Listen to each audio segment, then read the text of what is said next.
আসসালামু আলাইকুম। পুরুষের স্বাস্থ্যের একটি গুরুত্বপূর্ণ বিষয় নিয়ে কথা বলবো। আপনারা যারা দাম্পত্য জীবনে গিয়েছেন তারা এই ভিডিওটি দেখতে পারেন। অর্থাৎ আপনি যদি অপ্রস্তুত থাকেন তাহলে এই ভিডিওটি না দেখাই ভালো, কারণ এখানে কিছু অ্যাডাল্ট বিষয় নিয়ে কথা বলবো যেটা অল্প বয়স্কদের জন্য না শোনাই ভালো। তো আপনি যদি একা শুনতে চান, শিখে রাখতে চান, আপনি সামনে বিয়ে করবেন বা বিয়ের প্রস্তুতি নিচ্ছেন, সেক্ষেত্রে দেখতে পারেন। বিশেষ করে এই ভিডিওটি হচ্ছে যারা বিয়ে করেছে তাদের জন্য এটা ভালো হবে, কারণ এই ভিডিওতে আমি আলোচনা করব যে কিভাবে দীর্ঘ সময় যৌন মিলন করা যায়। কিছু পদ্ধতি আছে, ন্যাচারাল পদ্ধতি। হ্যাঁ, এই পদ্ধতিগুলো যদি অবলম্বন করার পরেও যদি আপনি সফল না হন, অর্থাৎ দীর্ঘ সময় যৌন মিলন না করতে পারেন, তাহলে অবশ্যই চিকিৎসা নিতে হবে।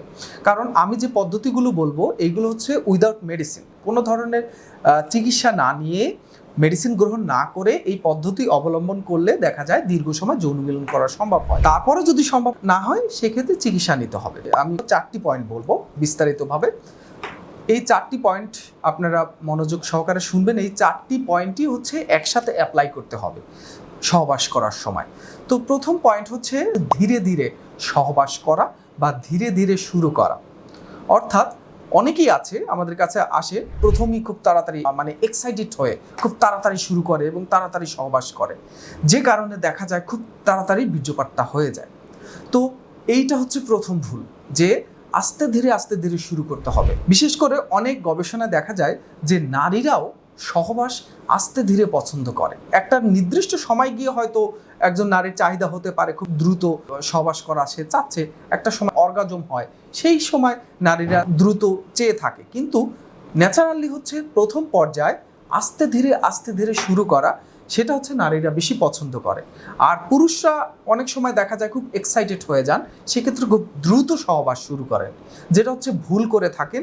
যতটুকু সময় সে সহবাস করে খুব ফাস্ট সহবাস করে, সেক্ষেত্রে দেখা যায় খুব তাড়াতাড়ি এই সেন্সেশনটা, মূলত আমাদের যে পুরুষের অঙ্গের সামনের অংশ থেকে সেন্সেশন গ্রহণ করে, এই যে আমাদের হাত বুলাচ্ছি, এই সেন্সেশনটা আমাদের চলে যাচ্ছে ব্রেইনে। এখানে ঠান্ডা লাগলে ঠান্ডা অনুভূত হয়, গরম লাগলে গরম অনুভূত হয়, তাই না? তো এখানে যে অনুভব হবে সেটা ব্রেইনে চলে যায়। ঠিক আমাদের পুরুষ অঙ্গের সামনে যে প্যানিস গ্ল্যান্ড রয়েছে, এখান থেকে সেন্সেশনটা ব্রেইনে চলে যায়। যখন অতিরিক্ত ঘর্ষণ লাগে তখন এই অতিরিক্ত সেন্সেশনটা ব্রেইনে চলে যায়, অ্যাক্টিভ হয়ে যায়। তখন কি হয়, ইজাকুলেশনটা খুব তাড়াতাড়ি হয়ে যায়। তাই এই ঘর্ষণটা আস্তে ধীরে মানানসই করে নিতে হবে সহবাসের শুরুতে। দ্বিতীয়ত হচ্ছে কেগেল এক্সারসাইজের মাধ্যমে পেলভিক ফ্লোর মাসেলস উন্নতি করা। এটা একটু সময় সাপেক্ষ ব্যাপার। এই বিষয় নিয়ে আমি এর আগে ভিডিও করেছি যে কেগেল এক্সারসাইজের মাধ্যমে যৌন মিলন দীর্ঘস্থায়ী করা, ভিডিওটা দেখে নিতে পারেন বিস্তারিত, যে কেগেল এক্সারসাইজ কিভাবে করবেন, করার পদ্ধতি, সেই সকল বিষয়গুলো সেই ভিডিওতে বলা হয়েছে। এই ভিডিওতে আমরা না বলি সেটা। তো এই কেগেল এক্সারসাইজের মাধ্যমে কি হয়, সেখানে ইরেকশনের যে বিষয়টা, শক্ত হওয়ার বিষয়টা, সেটাও হয় এবং নিয়ন্ত্রণ ক্ষমতা বৃদ্ধি পায়। নিয়ন্ত্রণ ক্ষমতা অর্থাৎ আপনি ইজাকুলেশন কখন করবেন সেটার নিয়ন্ত্রণটা আপনার কাছে থাকবে। আমাদের কাছে পেশেন্ট এসে বলে যে আমার কাছে আমি রক্ষা করতে পারি না, ধরে রাখার চেষ্টা করি কিন্তু পারি না। এই যে ধরে রাখতে পারেন না, এইটা হচ্ছে নিয়ন্ত্রণ ক্ষমতা বৃদ্ধি করতে হবে। সেটা হচ্ছে কেগেল এক্সারসাইজের মাধ্যমে এবং সেইটাকে অ্যাপ্লাইয়ের মাধ্যমে। শুধু কেগেল এক্সারসাইজ করলেই হবে না, সেটাকে অ্যাপ্লাই করা শিখতে হবে। অর্থাৎ আপনি গাড়ি চালাচ্ছেন, ব্রেক কখন করবেন সেটা আপনার বুঝতে হবে। হ্যাঁ, যদি আপনি খুব শেষে গিয়ে ব্রেক করেন তাহলে অ্যাক্সিডেন্ট হবে, আর আগে ব্রেক করলে আবার সমস্যা। নির্দিষ্ট টাইমে ব্রেক করা শিখতে হবে এবং সেটা প্র্যাকটিসের ব্যাপার। এটা হুট করে কেগেল এক্সারসাইজ করলেন আর এই ব্রেকিং সিস্টেমটা আপনি জানবেন সেটা কিন্তু না। তো এই বিষয়টা হচ্ছে, আপনি যখন মনে করবেন বীর্যপাত হবে ভাব, তার 10 সেকেন্ড আগে আপনাকে কি করতে হবে, সে ব্রেক করতে হবে। এই ব্রেক করে অনেকে পারে না, কিন্তু এটা কয়েকদিন প্র্যাকটিস করা লাগতে পারে, 15 দিন, 1 মাসও প্র্যাকটিস করা লাগতে পারে।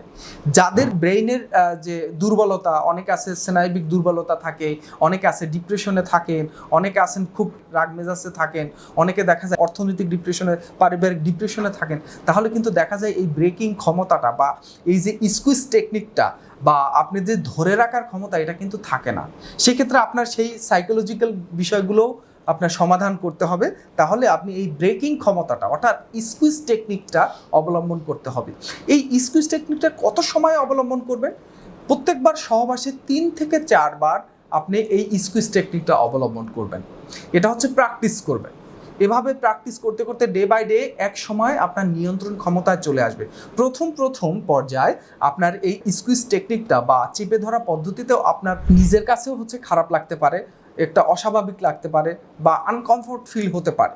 হ্যাঁ, তো সেক্ষেত্রে প্রথম পর্যায়ে এরকম হয়। যখন আপনি কন্টিনিউ এটা করে যাবেন একের পর এক, তখন দেখা যায় আপনার নিয়ন্ত্রণ ক্ষমতাটা আস্তে আস্তে চলে আসবে। অর্থাৎ চাবি এবং তালা আপনার কাছে, কখন খুলবেন কখন আটকাবেন সেটা আপনার হাতে থাকবে। তো এখন এইটা যাদের নিয়ন্ত্রণে নেই তাদের এই প্র্যাকটিসটা করতে হবে। এটা হচ্ছে দ্বিতীয় পয়েন্ট। তৃতীয় পয়েন্ট হচ্ছে শ্বাস নিঃশ্বাস নিয়ন্ত্রণ করা। শ্বাস নিঃশ্বাস ব্রিদিং, ডিপ ব্রেথ নিতে হবে। অর্থাৎ মেডিটেশন আপনারা জানেন, মেডিটেশন করতে গেলে দীর্ঘ সময় ধরে নিঃশ্বাসটা নেয়, একদম আস্তে আস্তে করে ফুসফুস বোঝাই করে নিঃশ্বাসটা নেয়, একদম ভরে নিঃশ্বাস নেয়, আস্তে আস্তে করে ছাড়ে। এখন অনেকে বলতে পারেন সহবাস করার সময় তো নিঃশ্বাস অনেক ফাস্ট হয়ে যায়, দ্রুত হয়ে যায়। এই যে দ্রুত হয়ে যায় এইটাও দ্রুত বীর্যপাতের একটা অন্যতম কারণ। আপনাকে নিঃশ্বাস ফুল ব্রেথ নিতে হবে এবং আস্তে আস্তে ছাড়তে হবে। এই প্র্যাকটিসটা করতে হবে সহবাস চলাকালীন অবস্থায়।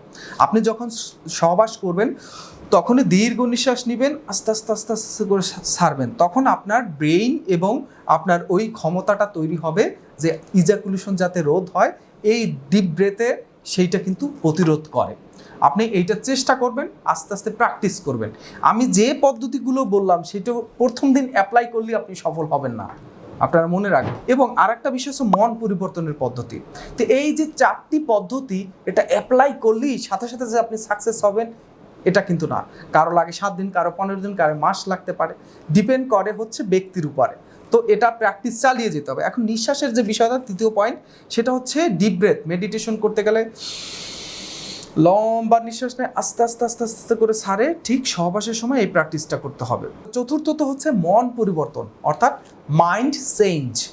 এটা সবার জন্য না, এটা যাদের প্রিম্যাচার ইজাকুলেশন হয়, দ্রুত বীর্যপাত হয়, তাদের জন্য প্রযোজ্য। আমি অনেক আগে একটা ভিডিও করেছি যে লালনরা কিভাবে দীর্ঘ সময় যৌন মিলন করে। আপনারা এটা লালনের নীতিতে আছে কিনা আমি জানি না, কিন্তু অনেক মুভিতে আমরা দেখেছি, মনের মানুষ আপনারা দেখতে পারেন মুভি, অনেক লালনের যে মুভি দেখবেন তারা দীর্ঘ সময় যৌন মিলন করে উইদাউট ইজাকুলেশন, অর্থাৎ বীর্যপাত ছাড়াই দীর্ঘ সময় যৌন মিলন করে এবং তারা সেটা মনে করে সাধনা। এটা আসলেই নীতিতে তাদের লতে আসে কিনা, আমি সেই ভিডিওটা করার পর অনেকেই কমেন্টস করেছে না লালনের নীতিতে সেটা নেই।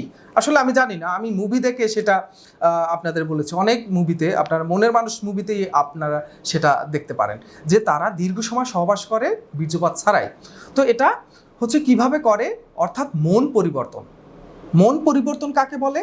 মন পরিবর্তন, আপনি সহবাস করছেন, আপনার মনটা সহবাসের দিকে থাকবে না, তখন আপনি ডাইভার্ট করে অন্য দিকে নিয়ে যাবেন। হয়তো আপনি কর্মস্থলে কর্ম করছেন, সেটা নিয়ে ভাবছেন বা চিন্তা করছেন, বা বাইরে অন্য কিছু নিয়ে চিন্তা করছেন, অর্থাৎ মনটাকে পরিবর্তন।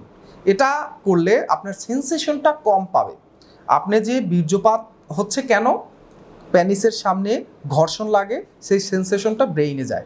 যখন আপনি মনটা পরিবর্তন করে অন্যদিকে নিয়ে যাবেন, সেই সেন্সেশনটা আপনার ঠিক মতো ব্রেইনে পৌঁছাবে না, কম পৌঁছাবে, স্লো গতিতে পৌঁছাবে। ফলে দেখা যায় এই দ্রুত বীর্যপাতটা কিন্তু রোধ করতে পারে এবং আপনি দীর্ঘ সময় ধরে যৌন মিলন করতে পারেন। তবে মন পরিবর্তন করলে যে যৌন সুখের যে বিষয়টা, যৌন উপভোগের বিষয়টা, সেটা কিন্তু অনেকটাই কমে যায়। হ্যাঁ, আপনি সেইটা যেহেতু আপনি সহবাস করছেন, সেখানে মনটা না থেকে আপনি মনটা রাখছেন দূরে, তাহলে আপনি সেটা উপভোগ করছেন না।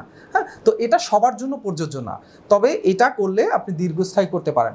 কারণ মনে মনে এক মন না হইলে মিলবে না আয়োজন, আপনারা গান আপনার শুনেছেন, পাগল মন। হ্যাঁ, তো এই গানটা মনে মনে এক মন। এখন আপনার স্ত্রী অর্গাজম হতে দেরি হচ্ছে, হয়তো স্ত্রীর অর্গাজম হতে 20 মিনিট সময় লাগছে বা 15 মিনিট সময় লাগছে, আপনি পারছেন না। আপনার স্ত্রীকে সন্তুষ্ট করা কিন্তু আপনার দায়িত্ব, এটা ইসলামেও রয়েছে, তাই না? তো এখন তার জন্য আপনাকে অনেক পদ্ধতি অবলম্বন করতে হবে। সেক্ষেত্রে মন পরিবর্তনটাও করতে হবে। যদি আপনার স্ত্রীর অর্গাজমে দেরি হয়, আপনি তাকে স্যাটিসফাই করতে চান, তাকে যদি তৃপ্তি দিতে চান, তাকে যদি অর্গাজমটা করাতে চান, তাহলে এই পদ্ধতিগুলো অবলম্বন করতে হবে। তো এই ভিডিওতে অনেকগুলো বিষয় আলোচনা করা হয়েছে। অবশ্যই এই বিষয়গুলো অন ক্যামেরায় বলা উচিত না। আমাদের কাছে রোগীরা আসলে তখন আমরা এই গাইডলাইনগুলো দেই। তারপরও আমি ভিডিওর প্রথমেই বলেছি যে এই প্রাপ্তবয়স্ক না হলে ভিডিওটা না দেখার জন্য।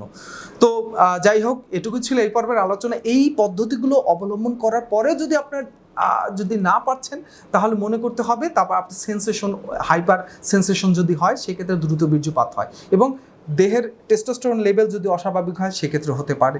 বা দেহের অনেক রোগ রয়েছে যে কারণে দ্রুত বীর্যপাত হতে পারে।